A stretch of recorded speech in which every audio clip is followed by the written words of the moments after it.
All right, welcome. Thank you for joining our last info session online this year for our M.Ed in Educational Leadership at the High Tech High Graduate School of Education, the nation's first graduate school to be fully embedded and arise out of K through 12 schools. What we're going to do tonight is give you a brief overview of the High Tech High schools and how the graduate school came out of them, a little program overview of the M.Ed, and then the most important part, hearing from GSE students about their experience in the program, and then move into Q&A. So High Tech High was started in 2000 as one high school. It arose out of the New Urban High School project, which involved Larry Rosenstock, the founder, along with Rob Reardon, Ted Sizer, Debbie Meyer, other educators that were really involved in the small school reform movement at that time. And they were charged to travel across the country and look at schools that were serving kids from disadvantaged backgrounds and look for elements that made those schools strong. And those became the design principles for High Tech High, which started in San Diego. And we'll get into those in a moment. At that same time, there was a business roundtable in San Diego, a group of educators and also business leaders that were looking at how to transform education here, and they'd invested quite a bit of money into our local schools and felt like they wanted to try creating something from the ground up. And so those two worlds merged and the first high school was created. So they knew when the high school started they wanted to ignore a few basic axioms that were too prevalent in other schools around the country. One is to separate students according to perceived academic ability. We know that often when we separate and sort students out, that we perpetuate a lot of the inequities that we see in school and outcomes, and then that continue into larger society. So we wanted to disrupt that and make sure that because of the ethnicity, socioeconomic status, education level of the parents, that kids weren't being kind of mispredicted and put into classes and grouped in a way that didn't give them the same opportunity to succeed in high school and beyond, in college and in life. Another thing that we wanted to ignore when we started the first high school was to separate students working with their hands from students working with their minds. Rob and Larry had been working at a school on the East Coast where kids that were on a college-bound track were in the AP and honors classes, and they were doing a lot of kind of academic mind work. And there were kids that had been decided were probably not going on to college and were doing a lot of vocational work and doing a lot of interesting making, building, and doing. And as colleagues, they recognized the many talents and skills that their kids had across the school, and how wonderful would it be if those kids had a chance to work with their hands and their minds and all be kind of set up with a similar path towards opportunity after high school. Also, they wanted to not separate out the disciplines. So often in schools you go from one subject to the next subject, but really to blur the lines between disciplines and have rich essential questions and projects drive the curriculum and what kids were doing rather than subjects. And finally, they wanted to ignore separating school from the outside world that students would be entering and we're already a part of. So project-based learning provided a vehicle for students to be grappling with some of the same issues and complex problems that professionals were tackling in the real world, to connect them through fieldwork, through internships, through authentic audiences for their work, and get them out into the community engaged in authentic work. So the four design principles that are really central to all of the 13 schools that we now have. So we have elementary, middle, and high schools across 3 campuses in San Diego now, in North County and San Marcos, Point Loma where the original high school started, and in Chula Vista. And you'll see a lot of really interesting differences between the schools based on the interests of the students and the teachers and kind of the passions and how they have developed each school, but these 4 design principles are really core or common across. So one is personalization. The schools are small by design. So, for example, a high school would have no more than 400 to 600 students, small class sizes of about 25 to 28 students. All of the students are part of an advisory, and they stay with that advisor for all the years that they're in school, mixed grade level, and that advisor comes to their home and really gets to know the family and the student before they enter into the school. And they also have opportunities to personalize their learning while there through the projects that they do, not only the content that they explore, but the ways that they share their learning. We knew from the get-go that we didn't want schools to feel like anonymous places where kids were not known, and that a sense of belonging was so important. So relationships and personalization are really at the heart of our schools. Common intellectual mission, I spoke about a bit before, but just that we're not separating and sorting students. We have heterogeneous groupings, and kids are admitted through a blind zip code lottery. So we are still far from realizing the promise of Brown v. Board in 1954, and our schools are still quite segregated. Some studies have shown even more so before Brown v. Board was decided. So you'll see, because of the blind zip code lottery, that we have kids from very different backgrounds, neighborhoods across San Diego. We wanted to make sure when we bring them to our school that we're then not separating them once they get here. So it's a truly integrated, inclusive environment, as well with our special ed population. They're fully included in the same program as our other students. Adult world connection, really making sure the projects have an authentic purpose and audience outside of school, and our students have the opportunity to work with professionals through internships, through mentoring on their projects, and that the work that students is doing feels authentic. They're having to apply and transform what they're learning in new and creative ways and use critical thinking skills rather than memorizing a lot of information and just kind of handing that back to the teacher. So there's less of a focus on standards and testing and much more of a focus on purpose, authenticity, and deeper learning. Finally, teacher is designer. The curriculum is not designed by a textbook company or kind of an outside company or even from our central charter management organization.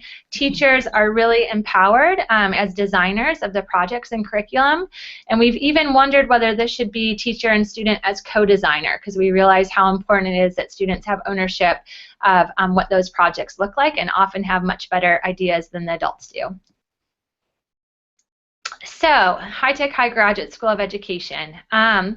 You know, really before we opened in 2006, the first high school opened in 2000, we were kind of on a road towards this, maybe without realizing it. There were kind of a few steps. One was when we started the high schools, we knew that adult learning would be as much of a focus as the student learning in our schools.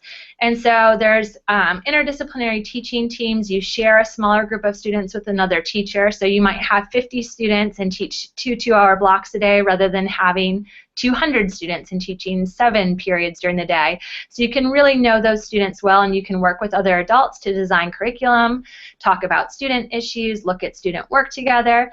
And every day before school, you're meeting either in grade level teams, teaching teams, subject teams, whole faculty meetings. So there's a lot of work that the faculty does together to continually reflect on their practice and kind of get better at what we do. A few years later, then in 2003, we started an intern credentialing program. We wanted to make sure that we could hire who we thought would be great teachers. So maybe professionals that were changing their career from engineering or art and moving into teaching. It would be difficult to step back and not be bringing income in while pursuing their credentials. We wanted to be able to really harness what they brought as professionals, or people that were teaching in private school or higher education. And we also found that many of the teacher credentialing programs were not aligned to the ways in which we were teaching in our schools. So better to hire people and kind of credential them ourselves rather than kind of unschool or reteach people once they got here. The graduate school then kind of emerged from there. So we knew that we wanted to do fewer schools in San Diego. Many charter groups have hundreds of schools across the country. A lot of people wanted us to do that. They wanted to fund us in that way, and we made a conscious decision to stay small, do fewer schools well in San Diego, but open up the graduate school as a way for educators that were interested in equity, interested in deeper learning, leadership for school change, and really reimagining what school can look like, to have the opportunity to come and not just learn from us, but learn with us, because we know how much value they bring to our learning community. We probably get more than we're able to give to them, so we're so lucky to kind of have them here. We talk about High Tech High not being a model that people need to emulate, so we're not kind of training teachers to be High Tech High teachers or leaders to lead High Tech High schools, but as an example in a very rich context for learning. So we hope that people kind of take what makes sense to them, they kind of push on things that raise questions for them, and that they iterate on whatever they bring to their schools after leaving the graduate program. And it's really exciting to see how exhibitions, student-led conferences, presentations of learning, playing with the schedule, how that has taken shape in the schools that we've worked with across the country and across the world as educators have really iterated and improved on some of the things that we're trying at High Tech High. And so we have a lot of different things that you can do with the graduate school. We're going to focus on the M.Ed in educational leadership, but we also have a research center now in equity and innovation, really supporting the master's students in their capstone master's project, which is an improvement research project in our schools. We have teams of directors and teachers that are engaged in those projects as well. We do teacher credentialing and also have some hybrid online academies for folks that are not able to move to San Diego for the year and do the one-year program or aren't currently living here. And that involves teams of educators engaged in school change efforts coming for a few times during the year for just a couple days and doing the rest online. So the M.Ed in educational leadership is offered as a one-year full-time option and also as a two-year part-time program. I would say at the heart of this program, we're really about equity, deeper learning, and leadership for school change. When you come as a one-year resident, you start in the beginning of August with a launch into a very immersive experience that runs alongside our new teacher Odyssey. It's a 7-day course where we're establishing the through lines for the program, really building our community. We dip in and out of what the new teachers are doing as far as building their first projects, building out their plans for the year.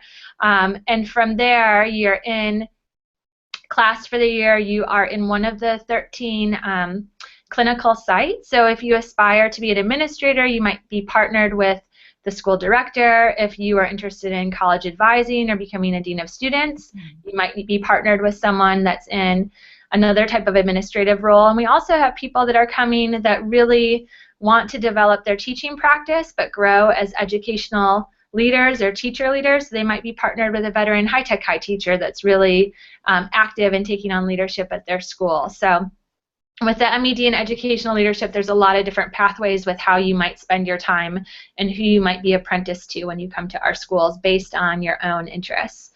They go to class 2 to 3 times per week. So Monday night is the class that supports their capstone kind of master's project. Classes meet for 3 hours, 4:45 to 7:45.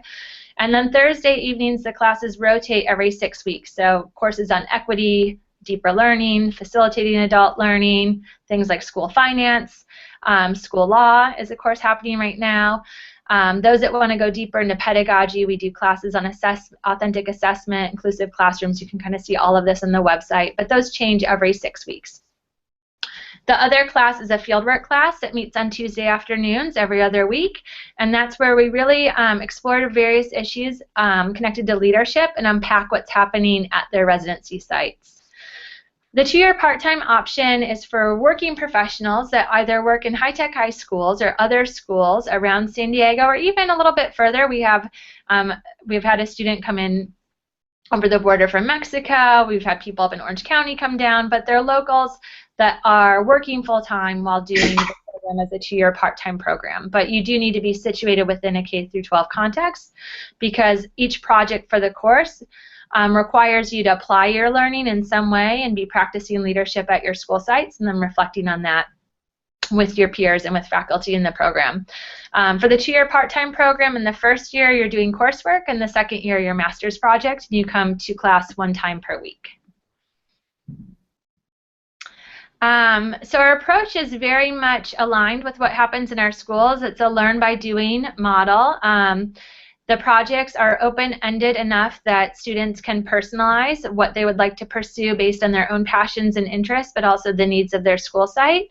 And we're always looking at the nexus of theory and practice. So how are the things that we're reading and exploring, the research that we're doing, how does that inform our practice, but also how does our practice inform theory? And we want to make sure that those two things are not divorced. I think what's most unique about the graduate school is that we are embedded in these 13 schools where we can constantly take what we're learning, try things out, and come back and reflect on them.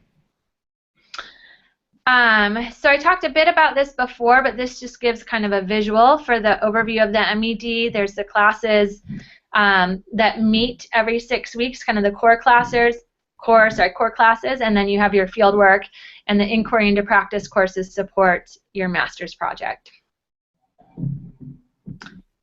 This might be a good moment to pause. Steve is our dean of the graduate school. He may have a few more words just kind of about our mission, our purpose, or anything else about the master's program that I failed to share. I would just say that the opportunity to pursue graduate education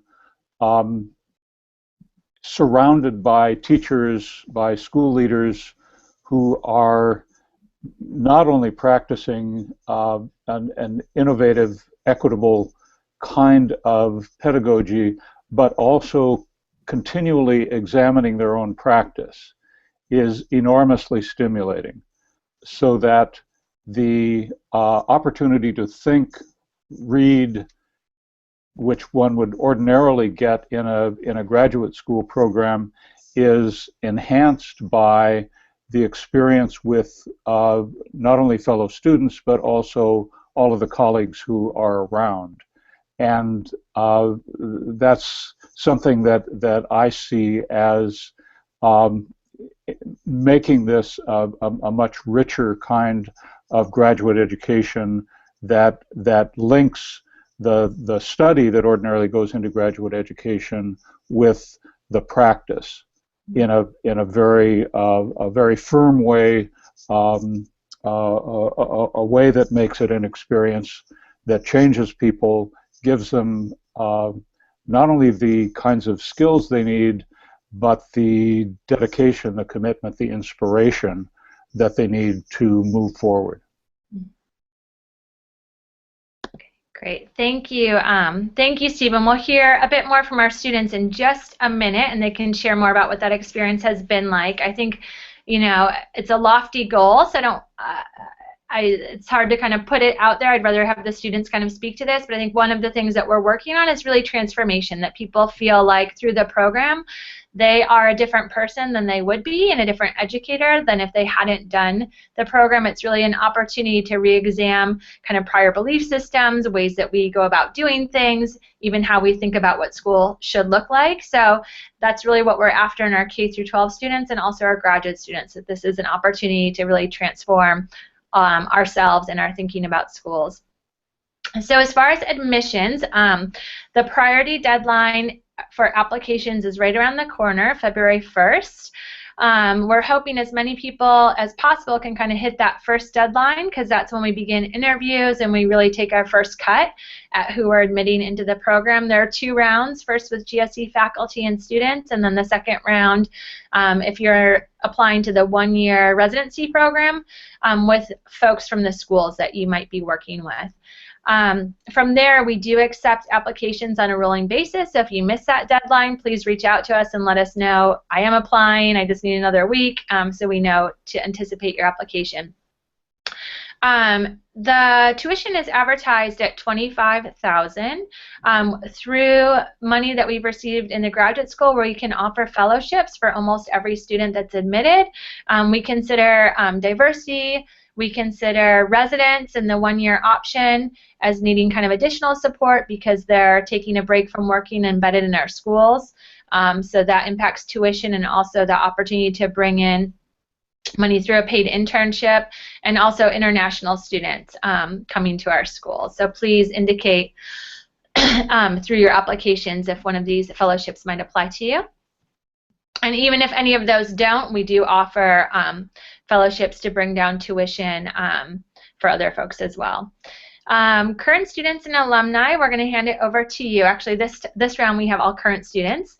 You can talk about anything that really is sitting with you or in your heart, but some questions that might launch you are: what brought you to the GSE? What stands out about your experience? What have been some of your biggest takeaways? And what advice would you give to new students or to people considering this program? Maybe could we do Jen and then Suzanne and Enrique in that order? Okay, thank you. Okay. Hi, everyone. My name is Jen Morrison. I am from Red Deer, Alberta, Canada, and I'm excited to share my experience with you today and why I came here and how this has absolutely transformed me in so many ways, as Kelly talked about. So the first thing I'm going to share is what brought me to the GSC. So in October of 2014, I participated in a PBL residency. So I came down from Canada to San Diego to do 3 days of training with project-based learning. My division had sent me down here to have that training and then go back and apply it to the schools that I was working in. And I don't know how else to describe it, but I just felt the way that I wanted to feel as an educator. And it hit me really hard, and I knew that I needed to do something. I needed something to change, and to find out that the grad schools accepting international students was really significant because it gave me the opportunity to apply and, you know, to have the chance to come down here. I did a lot of research while I was doing the application in terms of looking at high-tech high schools, doing research on past residents, and talking to the faculty and people that were involved in this work here at high-tech high, and it just, you know, made it even more clear that this was exactly where I wanted to be. I didn't apply anywhere else because I didn't want to be anywhere else. The second thing that I want to talk about is what stands out to me, and this is something that's sort of hard to narrow down because this program is absolutely transformative. So Steve and Kelly both talked about the principles of high-tech high schools, and what is so awesome is that the grad school mirrors those principles hands down 100%. In terms of personalization, you know, as a student in the grad school, you're given the opportunity to really craft your experience and really dig into what you're curious about, and I think that's absolutely amazing, you know, so you're not pigeonholed into studying this or studying that. You really get to explore what you're interested in within education. The common intellectual mission, like, this is such an authentic experience, and the residency in conjunction with the courses really allows you to apply your learning on a daily basis and be involved in conversations that are relevant to what you're learning in class, but also really push you in terms of your own growth. And then teacher as designer with high-tech high schools, in the grad school, as a resident, you're the designer of your program. So you have those classes that you're involved in throughout the year, but ultimately you're designing your experience. As a resident, you get time that's called 20% time every single week. So you have the opportunity to, you know, shadow people that you think are really interesting or doing amazing things, and go visit other school sites that you want to explore. So it's a real opportunity to view education from a lot of different lenses and perspectives, and ultimately, like, clarify, I think, for yourself what you're interested in, what you're passionate about, and what your next steps are. What else? I've got notes, so I'm referencing them as I'm talking. The other thing that stands out to me is just how accessible people are in this organization. I know that Suzanne and Enrique are probably going to talk about this as well, but if you need help, people are there to help you. If you have a question, you can reach out to anybody, you know, and that feels really good, particularly when you're in this intense program and you're working really hard and you have questions all the time, and it feels really good to know that if you need guidance or help, you can reach out to anyone to answer any questions that you have. And the last thing I think that I'll just talk about in terms of, you know, what stands out to me is that with my master's project, for the first time, I think, in my life and, you know, in my career, I've really been able to dive into something that I think is really interesting, and I find that I'm exploring something that I almost at times didn't think was possible in education. So what I'm personally interested in is the use of teacher vision, so having teachers craft their vision for their practice, pulling themes from that, developing PD based on those visions that teachers have, and then implementing PD and what teachers want through collegial coaching. So it's been really fun to sort of like merge these ideas together of what gets my heart pumping, but also like why I think it's so relevant in education. So those are the things I would say that stand out to me the most. Takeaways.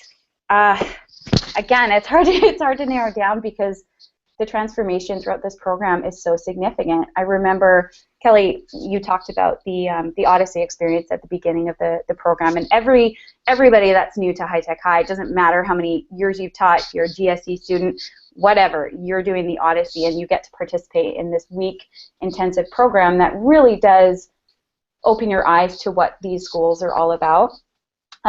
So it was then that I knew that this year was going to be a time of, I don't want to say ups and downs because I don't mean it like that, but just like these highs and these opportunities that really push you and that really open your eyes to potential barriers that you had before, or maybe where you weren't viewing things in an equitable fashion. So personally and professionally, I've grown an immense amount.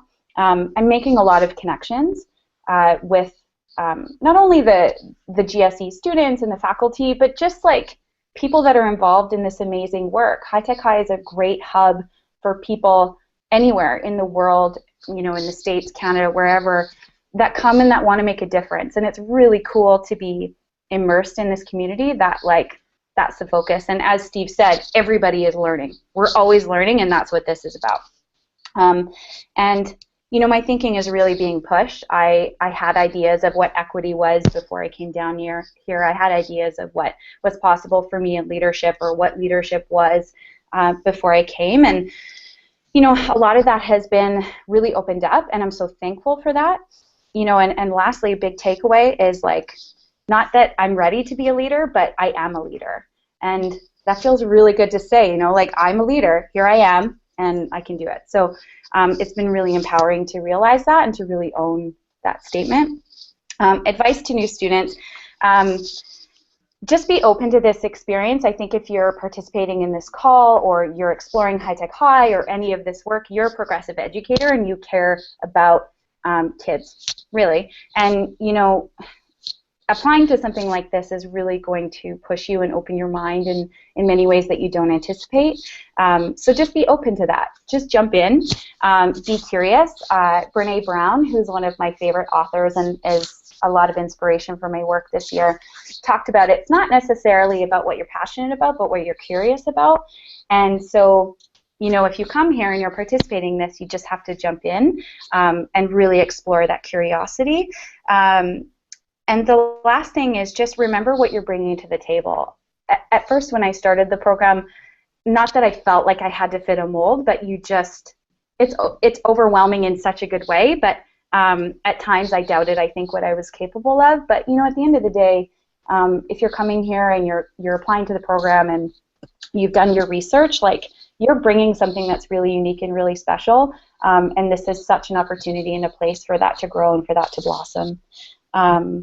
So I think that's all I have to say, but if you have any questions, I don't know if our emails are posted, but my school site residency is High Tech Middle North County, and my email is on the website there too, so if you have any questions, please be in touch. All right. Wonderful. Thank you, Jen. And Suzanne, you can jump right in. Okay, so hello everybody. My name is Suzanne Walters, and I guess I'll just go ahead and start with what brought me to the GSE.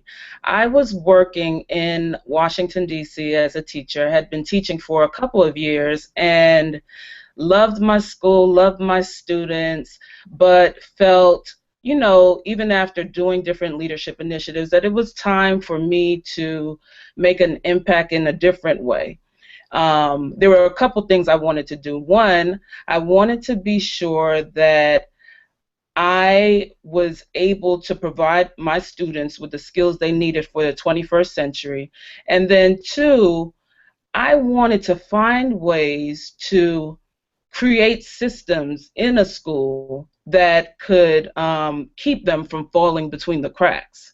And so the opportunity came around for me to apply to High Tech High. I'd heard about them, read articles about them, felt like it was a progressive environment, and applied, and I feel like blessings have been overflowing ever since. I don't want to sound like a commercial, but honestly, it's been a rewarding and amazing experience. So that's what brought me to the GSE. And what stands out to me the most about this experience is the fact that it provides opportunity, access, and I feel equipped. Okay, so with regard to opportunity, because High Tech High is world renowned, you have people who are in and out of our campus from all over the world learning. I mean, I was reading an article about Carlson Gracie, and he said if you want to be a lion, you have to train with the lions. So I feel like people want to train with the lions, and so you have people from all over. They come here, and not only do they want to learn about high tech, but they want to learn about you. And they want to see how this experience has impacted you. And so you have the opportunity to interact with people from all over, to see and learn about different experiences, and that's amazing. The other thing is access. I'm coming from a traditional environment, and this, I feel, is an approach that inspires children to think outside of the box. And it's also a school that has inspired me to think outside of the box. And so I have access to educators and leaders who are innovative and who are willing to push me even when I don't want to be pushed, who inspire and motivate me, and that's powerful. And I think the other thing that stands out for me is that this approach is transformative, and so there are always times when I'm coming across something that I haven't been familiar with before, and I'm like, you know what, I might like to try that out at my school. And because of the entrepreneurial environment, I feel like I'm always given an opportunity to try different things, and then at the same time I have the guidance of the program director, Kelly, my director at the school, Stacy. They're there to give me support, and we do these protocols that are amazing. It's something we didn't really do before in my other district, but we're constantly pushing each other and helping each other shape experiences that are ideal for our students. So I think that's what stands out. Biggest takeaway, I would have to say, is don't be afraid of grit. So, Jen, you were in my Odyssey. When I first arrived on the high-tech campus, I was put in the Odyssey, and they had us create these marble tracks. And I remember using a soldering gun, and I was just like, this is uncomfortable, it's scary, and I'm not sure about it. But I think the takeaway from the experience is, pursue, don't give up, persevere. In the end, it will be worth it. And I think that's the overarching theme throughout this process, using grit, because no matter what, you're going to be transformative. It's not going to feel right. It's going to be uncomfortable, but it's worth it. Grit might not be pretty all the time, but in the end, you're pursuing that goal. Stick with it. And I think that's the biggest thing that I've taken away from this experience. I guess before I leave, the advice that I would give to anyone that's even considering this opportunity, especially as I think of where I was at this point last year, the advice is jump, try it, go after this opportunity. It's a different approach, but when we really peel back the layers and think about the skills that we need to equip our students with, gone are the days where you go to a job and you're just doing routine tasks. Instead, today, whoever steps into a job, they need to be critical thinkers. They need to be able to collaborate, to communicate effectively. They need to have strong writing skills. They need to be, in addition to core content, which I think is what most programs provide, is how to facilitate adult learning around the core skills like reading, math, whatever. In addition to that, what are the other skills that they need to make them competitive in this competitive environment? And so my advice to you is do your research. Go out there, check out other programs, look to see who would provide you with the skills you need to help others create critical thinking skills. And once you do your research, I think it'll lead back to High Tech High, and you'll come and join us. So that's all I have. Wonderful. Thank you, Suzanne. And Enrique is next, and then we'll have an opportunity to take your questions and just for you to hear more from the students. Nice. So I am Enrique Lugo, and I am a GSE student. I'm in the 2-year program, and I really wish I had gone first because I think all of the stuff that's already been said is exactly what I would like to say. And just, I think I can just emphasize how this program changes you. It's definitely a transformative experience. And part of what brought me to the graduate program is, I think part of what brought me to High Tech High is just the opportunity to join this environment. Teaching was not something that I thought was in my plans or in my destiny, but coming to High Tech High, I earned my credential through the High Tech High school, and then after being here, like I really wanted to grow as an educator, and I saw myself as hopefully as a leader amongst our staff, and eventually would like to be a leader. And through the program, I've been able to achieve that. I think the program for me personally has given me the confidence and really the knowledge to share my thoughts, and not just as ideas, but as ideas that are backed by research, by pedagogy and theory. And as Jen and Suzanne both said, having other people in the cohort or in the program who are pushing you and questioning you in a way that is always positive, and as Suzanne said, sometimes you don't want to be pushed or it doesn't feel right, but then when you walk away and you're able to reflect, it's just really a powerful experience. So I've experienced that change here on my campus, where I am now leading an activity at our bi-weekly staff meetings. That's something that I never thought I would do because I would always feel really uncomfortable speaking up in front of my colleagues. But now it's something that I do on a regular basis, and I think I owe it a lot to the program, especially in the first year of the program, where I took a lot of courses that really helped me with crucial conversations and just a lot of background knowledge about education that I didn't have before.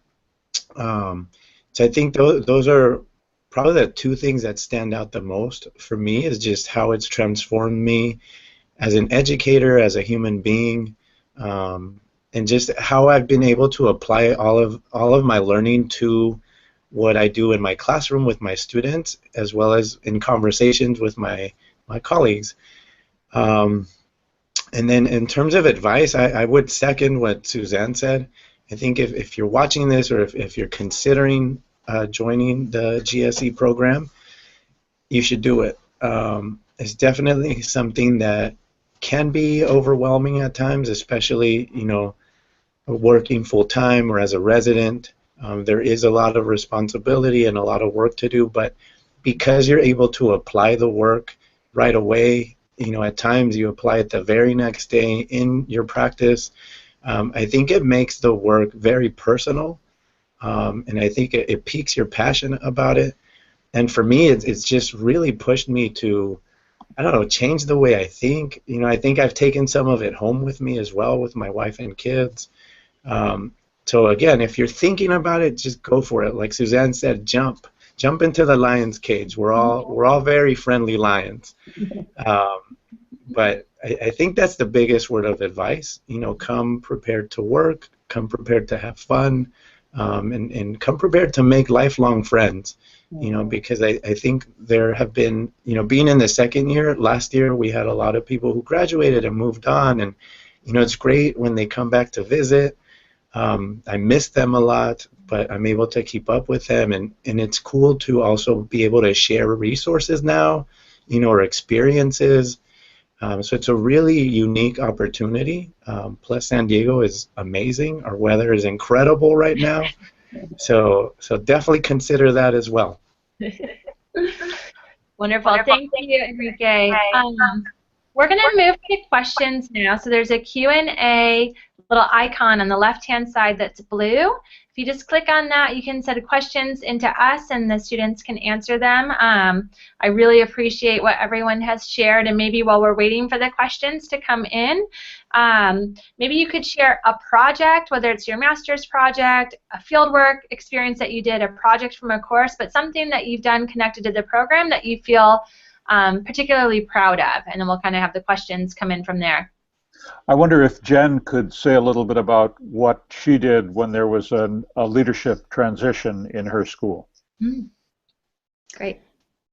Sure. Do you want me to talk about both? My research? Okay.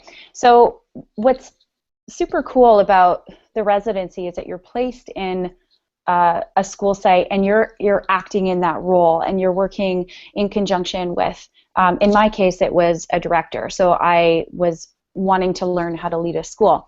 And the director that I was working with, amazing man, I love him, was actually promoted to another position within the organization at the beginning of November. So the director that was going to be taking the position wasn't able to be at the school until January. So Larry, who's the CEO of High Tech High, actually asked me to step in as an interim director. And it's crazy to think that, that I did it, and, I was able to continue my work in the GSE, but also literally be running a school for 2 months before winter break. And I don't know, I just feel like that's one of the amazing things about this program, is that those opportunities or chances to take on leadership in different ways do come up. And it's different for everybody, but the amazing thing is, when Larry asked me to do it, I wasn't scared. I was actually super excited, and so that, I indicated before, it's not like I'll be ready to be a leader. When you're doing this program, you are a leader. That's your mindset. And so I did it, which was amazing, and I'm really proud of that. Although I was so busy, I don't remember those 2 months very well. but it was awesome, and I'm so thankful that the GSE faculty and Larry believed in me to do that. So it was awesome, and I learned a ton. If you want to read some reflection I did, I have a website that I did a blog about reflecting on that time and sort of thinking about the 4 agreements. I don't know if you've read those books, but and how that really links into my philosophy on leadership. So if you're interested, let me know. And in terms of my research, I'm looking into this year, I mentioned it briefly before, but coming into the program, there's a couple of authors that I really, really love: Brené Brown, Marie Forleo, Danielle Laporte, and it's this work on personal growth and vulnerability. And so I really wanted to find this common place between that type of work and applying it to an educational setting. So I have this theory of providing teachers with an opportunity to simplify why they're in education. It's really easy when you're a teacher in this work to, and I'm sure Suzanne and anybody can attest to this education as a teacher, because you've become so overwhelmed and inundated with everything that's responsible, or that you're responsible for in the job. And I just thought, what if we dial that back a little bit and really get clear as teachers as to why you're here and why you're doing this practice? So at my school site, we did quite an in-depth process of helping teachers identify their vision, and then using that to not only deepen collegial relationships, but really get clear on what the school needs. To me, that makes sense. PD at different school sites should be different, because there's different people, different kids, different needs. So So the idea was to pull the themes from those visions, develop a PD plan for that, and then implement through collegial coaching. So the interesting thing at the beginning of the year in the 300 class, our research class, Steve was actually teaching that class with Stacy, and they started talking about improvement science and PDSA, and I remember thinking like, this is so not my thing, and I hated data and theory and blah. But now I actually really love it. I find when there's a dilemma or something that comes up, or with my research, I always think like, what's the data on that? How can I get data on that? How does that, so it's been interesting to like grow in that regard and like really get clear on the value of like improvement science and research and data and all of that. So yeah. And thank you for sharing that, Jen. I think it's a common thing that people go through. This is really a professional-oriented program, so our goal is not to train people to become researchers, but what we love with improvement research, we've used action research before, as a vehicle for really digging into a project that will help you grow as a leader and contribute to the school, is the habits and dispositions that you develop through that and can bring to practice. If you want to go into research, probably there's a PhD program or something else in your future, but the habits when you're really trying to address an issue at the school of like, well, what exists in the field, or what knowledge is already out there, what research has been done. Okay, if we try something or a change idea to try to improve something, how do we know if it's actually improving that or not? So how do we collect data, and how do we include the voices of students and teachers and families and the people that we're working with to really guide our leadership work? So that's really more the intended outcome of the program than to prepare people as researchers, but it's a great vehicle for doing that. Enrique and Suzanne, if you want to share anything about a project you're proud of, we also have a question that's come in, which is someone is curious about working with inclusion and special ed in reference to completing the master's program. Have any of the students worked closely with their inclusion teams, and if so, how? Okay, so yes, I definitely work with the inclusion team. They're part of our community, so we have regular meetings with them, and we collaborate. We discuss ways that we can create supports for our children. So, there's this constant relationship. We're at the school. I'm there almost 4 to 5 days a week, so we're a critical part of the environment. So there's always an opportunity to provide support to students who have been identified. So it's definitely a fluid relationship. Yeah, I would add that because the way our schools are set up, the inclusion team is a big part of everything we do. At our school, we have the opportunity to have inclusion specialists at each grade level, as well as an academic coach. So as a senior teacher, I teach senior art, and as a senior teacher, I get to work with our inclusion team on a very personal basis, where we're constantly, trying to support students and thinking about ways that we can help them, but also benefit our class as a whole. So they are a big part of everything that happens. And in fact, my experience at High Tech High started out as an academic coach, which is, kind of the go-to support person for our special ed students in the classroom. And I think it's one of the key components to our schools and why they're so successful and why we're able to have this full inclusion model. So I think that would be a great, if it's an option, that's a great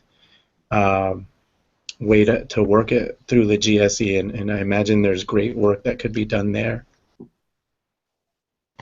I just wanted to comment that I love that this question was asked, because I think that there are a lot of questions around inclusion with project-based learning and, these types of environments. So I just want to say, like, some of the most important conversations or big learnings that I have had have been with the inclusion specialists in the schools.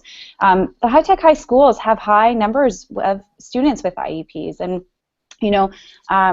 it's been awesome to be able to work so closely with them, and I think that whoever's asked this question, if this is an interest for you, that would be something you would really want to indicate in your application or potentially in your master's research of work that you would want to do. I know, Kelly, you could probably talk to this, but the model has changed a little bit into next year. So I just think like that's really exciting if that's something you're interested in. I know that my own connections to the inclusion specialist, and Suzanne and Enrique will probably agree, have been because I've really sought out those relationships and made those conversations a priority in my experience. So, yeah, that's my thoughts on that.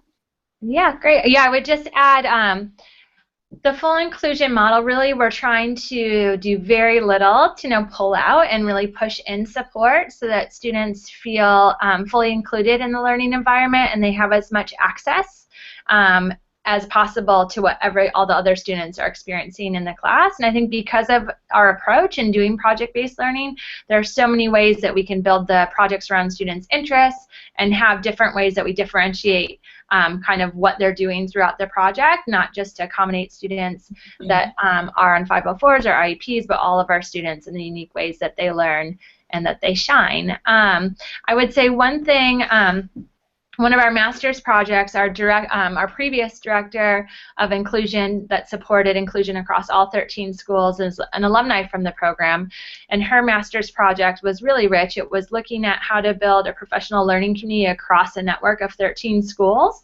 So in the past, the director had done more support individually and kind of working with faculty and the inclusion specialists of each school, but they didn't have kind of a rich inclusion community across school. I think now they have 4 full-day retreats during the year. They do collegial coaching with each other. They have a hub and website where they share resources and pose dilemmas. And so her project over that year was really to get that launched. A slight change to the program for next year. In the past, we asked people to choose a concentration in teacher leadership or school leadership, those that wanted to pursue possibly leading a school or opening a school, and those that really knew that they wanted to lead from the classroom and continue to teach but develop as teacher leaders. What we're finding is there's so many different people that come to the program and have such varied interests and kind of professional goals leaving the program that we've opened it up more to master's in educational leadership. So if someone came and they wanted to be apprenticed to, in the one-year program, an inclusion specialist or someone that's more at the charter management organization level that's supporting all of the schools, there's a lot more opportunity to think about that apprenticeship in different ways next year and really personalize that. Okay, great. Jen, did you want to share one more thing? Well, I was just thinking of Suzanne and Enrique, if we could talk about maybe like our favorite class this year. I don't know which one. I asked the question, now I don't know the answer. I actually think that equity, and then our current class right now, our law class, would probably be my favorite. The equity class really, really opened my eyes, not just to what equity is, but what my own lens of looking at it or how it was holding me back in certain ways. So that was really interesting.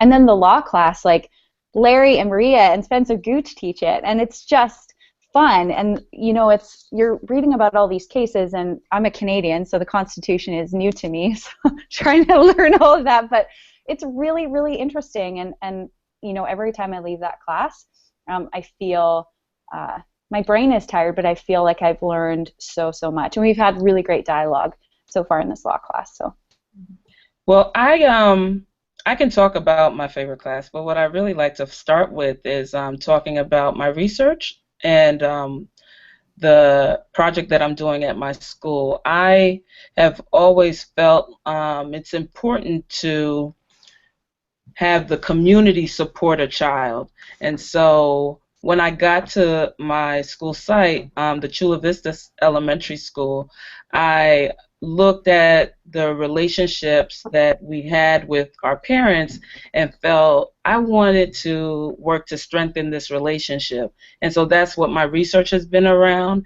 And we actually had one of a series of sessions earlier this week, and the turnout was amazing. And the parents, I was doing a station on reading Just Right book. So the session was around reading strategies that they can implement at home. And they were coming up and saying, my kid's always picking up books, but I never know whether or not they're appropriate. And they were just sharing how much they value the opportunity to learn different ways to engage their children at home around literacy. So I'm excited about that and some of the other plans that we have to engage our parents. And I've also been working with teachers to look at the ways that they're making slight adjustments in their classrooms to incorporate parent voice and also push in more student voice. So that's exciting for me. I guess in addition to the projects, I really also appreciate the opportunity to do coaching cycles. So we took a class, I think that's actually my favorite, the class Facilitating Adult Learning. You know, you kind of, I guess in my previous environment, I had experiences where I was coached and I was told what to do. But through this course, I was taught how to bring the teacher into the conversation so that we're both learning through the process. And so it was powerful for me. I still am amazed with the ways that the coaching conversation is really more about the teacher and less about what I think the teacher should be doing. So that's my favorite course. And that's something that I appreciate about High Tech's graduate program as opposed to others, because they have this apprentice component. Many other schools don't have it, and if they do, their approach is different. So I just wanted to share that. Great. Thank you, Suzanne. Enrique, we have just a few more minutes. Do you have any kind of final thoughts, Enrique, and then anything from Steve, and we will wrap up tonight? I think in terms of favorite, work that I've done, part of the field work that I did last year was actually presenting at a teacher conference that happened here in San Diego, and that's something that I didn't think I could or would do ever, but it came out because of the work that I was doing in the program, and also because it was part of what I had to do, so it was kind of like a bonus, but that was a really great experience. And then in terms of favorite classes, I think, you know, the full sequence of the first year of the program was really great. I think the first course, the core values and foundations, I think for me that's where the transformation began for me, where I, you know, was able to kind of step outside of myself and just really embrace the people around me, because I felt very uncomfortable in that moment. And then the following class, which was the equity and diversity course, I think last year it was called just equity, I don't recall, but that course I think really set the tone for the program for me, as well as, you know, the tone for me as an educator, and I think since then that's made the biggest impact on me personally. But just overall, I think everything has been really meaningful and very personal. Thank you, Enrique. Steve, do you have any kind of closing thoughts? One of the things that has struck me about the graduate program here, and I'm new as the dean, so I'm still learning what happens here, is that in my own graduate education, I learned a lot about how to enter and study a culture. And here people learn how to create a culture, because an important part of what goes on at High Tech High is the culture that exists among the students, among the staff, and between the adults and the children, the youth in the schools. And so school leaders have to know not only what a culture looks like and how to observe that, but how to create a positive, constructive, equitable culture in a school, which I think is a really ambitious and important aim that is different from what happens in most graduate programs. All right, great. Well, thank you, especially to our students for joining us tonight. I was very touched by everything that you said. I will pay you a little bit later. You couldn't have said it better. You speak for the program. One last thing, if we didn't make this clear, it's a cohort-based program, and the power of the learning is really from the students and the people that come and share their passion, share their curiosities, their expertise, take big risks, they're willing to try new things and reflect on them, fail big, fail often, to be vulnerable, to share that with each other, and that's really how we form our community together, and it's really it really comes from the students. So we're really excited about the possibility of you joining us. If you have any questions, you will get a follow-up email with students that you can follow up with, and we are available to talk anytime, and we're excited about the possibility of you being here next year. So thanks for joining us tonight.